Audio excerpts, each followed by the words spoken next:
Ever get that feeling that there's just more, hidden knowledge, maybe even untapped power just beneath the surface of things? Oh, absolutely. It's a fascinating thought.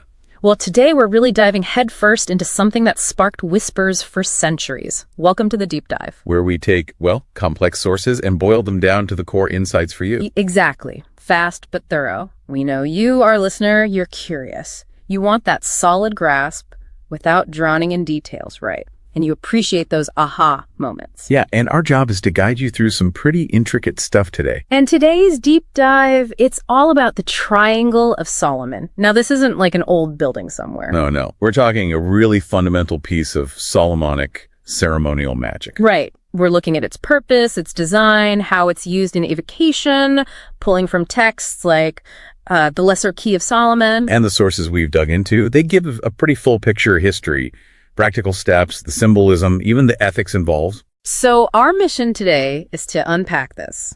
Well, it looks like a simple triangle, right? But why is it so important in this really complex magical tradition? What's it hiding? Okay, let's get into it. Its primary function at its core, it's a designated space. Think of it like a staging area almost. Staging area for what or who? For the spiritual entities the magician calls forth. And that can be, angels or, less friendly beings too. Yeah. Demonic entities. Okay, so like an arrival gate for spirits. Yeah. But why there specifically? Is it like, you can't come any closer unless I put you here? That's pretty much the idea. It's about creating a controlled environment. The whole point is to let these spirits manifest, interact, but stay within those boundaries and then leave without causing harm to the magician. A safe interaction zone. Safe for the magician, I'm guessing, because some of these rituals sound intense. Primarily for the magician, yes. Yeah. But the confinement is also part of the control over the spirit. Our sources talk about explicit commands. The spirit must appear within the triangle. There's even language like the spirit's chain, threats of being cursed into the bottomless abyss if they don't comply. Wow. Okay, so not just a suggestion, it's a command post. Definitely. It shows the triangle isn't passive. It's actively enforcing the magician's will. And placement is key too, right? I read it's outside the magician's own circle. Absolutely crucial. Usually about 2 feet away outside the main protective circle. Right. That deliberate gap really highlights the idea. Controlled interaction, safe distance. Keeping some magical personal space. Makes sense. But, okay, if these are spirits, not physical. Yeah. Couldn't they just ignore a drawing on the floor? What actually keeps them in the triangle? That's where it gets really interesting. It's more than just lines on the ground. Yeah. See, if it was purely physical, you're right. A non-physical being could probably just phase through it. All right. Seems logical. But the key is the inscriptions. Divine names are written on it. Names like Tetragrammaton. Tetragrammaton. Wow. Okay, the name of God. Exactly. So the implication is that a higher sacred authority is being invoked, invested into the triangle itself. It's not just chalk. Ah, so it's like a spiritually enforced boundary, powered by divine authority. Precisely. The magician, safe in their circle, is using this divinely sanctioned space to assert control. It's hierarchical. Right. So, again, the triangle isn't just a marker. It's an active tool of compulsion. It's the spot where the magician's command, backed by God, basically, is meant to be enforced. Active compulsion, divine authority. Got it. Not just where they show up, but where they have to show up and stay. Okay, so what does it actually look like, the construction? Is it complex? Traditionally, yeah. The Lesser Key of Solomon describes an equilateral triangle, 3 feet on each side. 3 feet? That's pretty big. It is. But modern practice is, more adaptable. You can find smaller ones, maybe 9 inches across. And some sources say even a careful drawing on paper can work. So size isn't everything, maybe. What about where it goes? You said 2 feet from the circle. Right, 2 feet from the magic circle. And orientation matters. The base, the flat side, is closest to the circle. Okay. And the apex, the point, faces towards the cardinal direction associated with the specific spirit being summoned. North, east, south, west. Ah, so it points towards their home, in a sense? And colors, are there specific colors involved? Oh, yes. Very specific symbolic colors. The outline is usually black. Okay. Then the name Michael, the archangel, is written in black, often on a white background, right at each corner. Michael at the corners. Yep. And the divine names along the edges, Tetragrammaton, Primaton, Anaphaxiton, those are typically done in red ink. Red for divine names. Got it. Anything else? Yeah, the circle inside the triangle in the center, that's filled with dark green. Okay. Black, white, red, green. Quite the palette. Let's break down those names. Yeah. Tetragrammaton, we mentioned the Hebrew name for God, YHWH, huge in Kabbalah, right? Represents divine authority. Exactly. Putting it on the triangle is like stamping it with by divine authority. Then you have Pramumaton and Anaphaxiton, also powerful holy names for God. You might notice the ekon suffix. That often pops up in these kinds of potent divine names in magic. Interesting. And Michael at the corners. Why him specifically? Archangel Michael is, traditionally the big gun for protection, courage, fighting adversarial forces, that kind of thing. Ah, so he's like the security guard for the triangle. Sort of. Reinforces the triangle as a secure, divinely guarded space. And the green circle in the middle, what goes there? That's the focal point. That's where the spirit is supposed to actually manifest. Often you'd place a black scrying mirror there, or maybe a censer with incense smoke to help see the spirit. Or the spirit's own symbol. Exactly. Sometimes the spirit's sigil, its unique seal, is drawn right in that green circle. It's their specific spot. Okay. Now, I've definitely heard Seal of Solomon, too. Is that the same thing as this triangle? Good question. No, they're different. Really important distinction. The Triangle of Solomon, what we're talking about, is specifically for evocation, calling a spirit forth and containing it. The Seal of Solomon is usually that hexagram, the star made of two triangles or sometimes a pentagram. Right, the Star of David shape, basically. Yeah. And while it's also linked to Solomon controlling spirits, it's more of a general symbol of power, protection, command, not the specific containment function during the ritual itself. Got it. Triangle for containing, seal for broader protection or authority. So back to those names on the triangle, tetragrammaton, etc. They really do something. It's not just decoration. Absolutely, not just decoration. The belief is these names fundamentally change the triangle. They make it a conduit for divine power, a sacred space. Its power to compel spirits isn't just the shape, it's the divine authority invoked through those names. So you're not just waving a shape at a spirit and hoping for the best. Not at all. It suggests the magician is working within a system, invoking higher powers to direct other entities. Some might even call it a form of theurgy. Theurgy. Working with divine energies, not just commanding spirits. Kind of, yeah.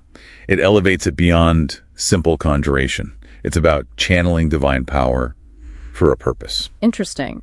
Now, you mentioned something earlier. The triangle inscriptions might be in Latin, but the main circle uses Hebrew. What's that about? Yeah, that's a fascinating detail, especially in the Goetia, one of the main books in the Lesser Key. Triangle instructions use Latin characters, but the magic circle uses Hebrew. Weird mix. Why? Well, these texts, these grimoires, were compiled over centuries, drawing on older sources. So it could show a merging of traditions, maybe Hebrew Kabbalistic elements, mixing with later European magic. Or maybe just practical. Could be. Maybe the compilers used the languages they knew best, or wanted to make parts of it accessible to people who didn't read Hebrew. It definitely shows these aren't static texts. They evolved. A real historical melting pot in the design. Okay, so how does someone actually set up this triangle? It sounds like more than just drawing it. Oh, much more. The setup is a whole ritual process in itself. It starts way before you draw anything. Like what? Preparing the space, preparing yourself. The ritual area needs serious cleansing, banishing rituals to clear out any unwanted vibes. Okay. And the magician traditionally goes through purification too. Fasting, avoiding certain acts, sometimes for up to 9 days. It's about achieving ritual purity. 9 days. That's serious dedication. Then the physical stuff. What do you actually need? Right. You need your manifestation medium, that black mirror or incense censer. Yeah. Candles, definitely. And the material for the triangle itself. And building it step by step. First, you take your material, paper, cloth, wood, whatever, and you cleanse it. Yeah. Usually passing it through smoke, like from burning sage or frankincense, purifying and consecrating it. Okay, cleanse the canvas. Then you draw the triangle, equilateral, usually with a black marker or something similar. Size can vary, like we said, doesn't have to be the full 3 feet anymore. Draw the shape. Next. Inscriptions. Carefully write tetragrammaton, Anaphaxiton, Pramumaton, around the edges in red ink. Red for those names. Yep. Then Michael in black at each corner, usually on a little white patch.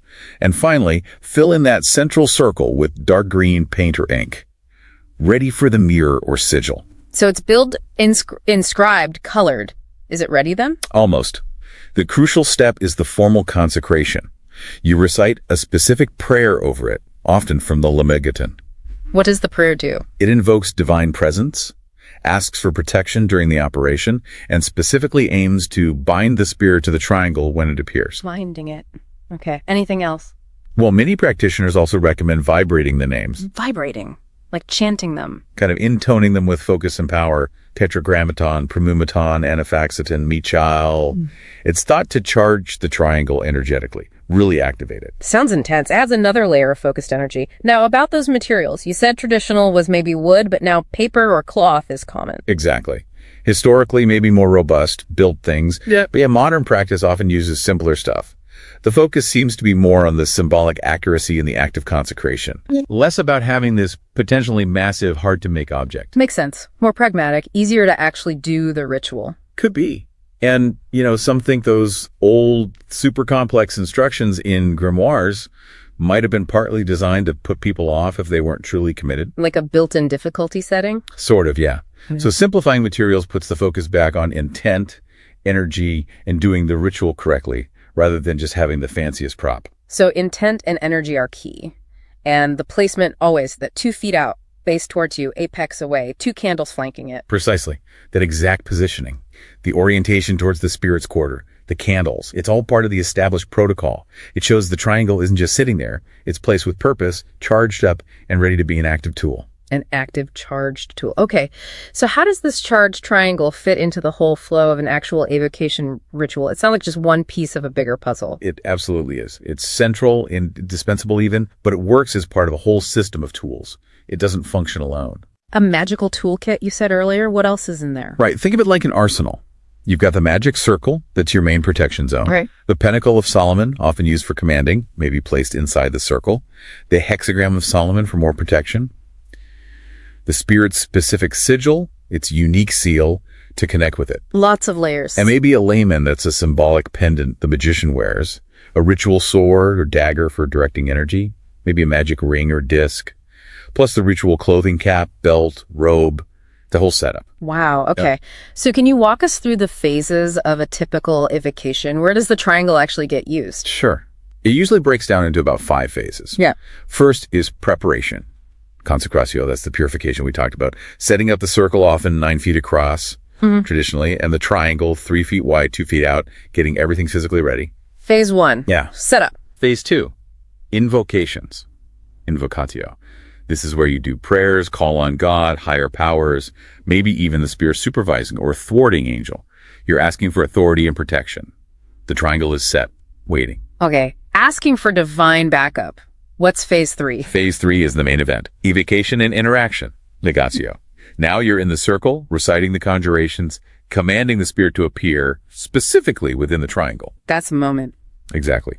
Using things like the spirit's chain, if needed. Once it appears in the triangle, you greet it, state your business, make your request. That's the ligatio, the binding interaction. The triangle is the designated safe stage for all this. The contained meeting space. Okay. What happens after the chat? Phase 4. License to depart. When you're done, you don't just hang up. You formally give the spirit permission to leave, making sure it departs from the triangle. Formal dismissal. And last. Phase 5. Cleansing and closing. You do final banishing rituals for the whole area, formally close the ritual space. And this usually includes cleansing or deactivating the triangle itself. So triangle is the arrival zone, the containment field, using the names, the focus point with the circle inside. You got it. It's all designed for controlled, structured engagement, keeping the spirit at a safe distance outside your circle. It's definitely not passive. It's actively involved in the whole communication. Very active. And it really highlights how interdependent everything is. The circle, the triangle, the pentacle. They rely on each other. Like parts of a machine. If one bit fails. The whole thing could be compromised. The triangle might not contain the spirit properly if the circle isn't strong, or if the invocations weren't done right. It's a holistic system. Which really underlines the complexity and maybe the dangers if you don't do it properly. Absolutely. It's not something to be trifled with. Careless practice, missing steps, that can lead to problems. Definitely seems that way. Now, moving beyond just the how-to, what about the ethics, the responsibilities involved? It's not just technique, is it? Not at all. That's a crucial dimension. Solomonic magic, using these tools like the triangle, comes with significant ethical considerations and, frankly, risks. The sources mention that. Oh yeah. Texts like the Keys of Solomon aren't just instruction manuals. They're often presented as sacred texts demanding ethical reflection. But like what kind of reflection? Well, a core principle is having pure intentions. The aim should ideally be aligned with, let's say, harmony rather than causing harm. Okay, intent matters. What else? Respect for the entities being summoned. Whether you view them as angels, demons, or something else, the texts often imply they are beings of intelligence and will. Their dignity, in a sense, needs to be upheld. It's described sometimes as almost a pact of mutual respect, even within the coercive framework. Respect even for demons. That's interesting. It's complex.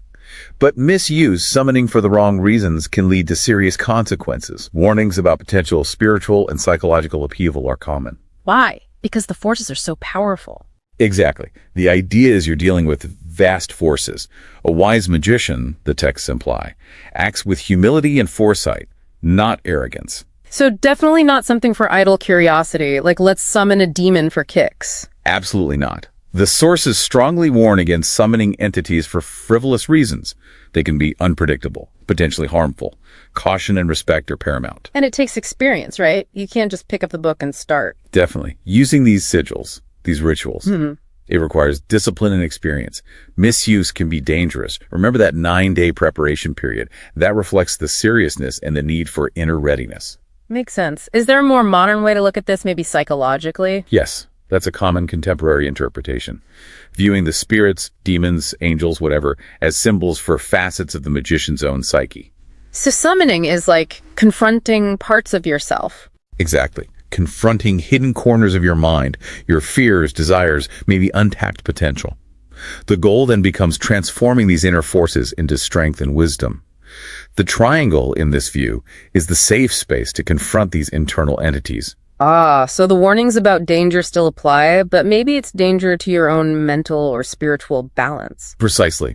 It emphasizes that the magician's inner state, their purity of intent, their psychological stability directly impacts the ritual's outcome and safety.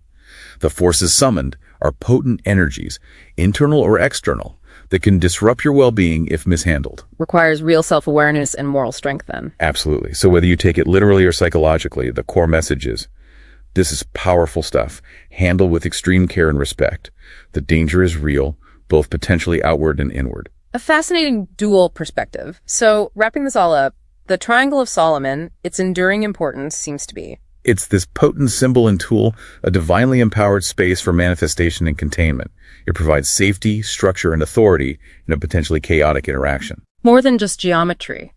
It gets its power from those sacred names, the specific design, channeling higher authority. Right. And even though practice might look a bit different today, maybe more accessible materials. The core demands haven't changed. Not really. Preparation, clear intention, respect for the process, and forces involved.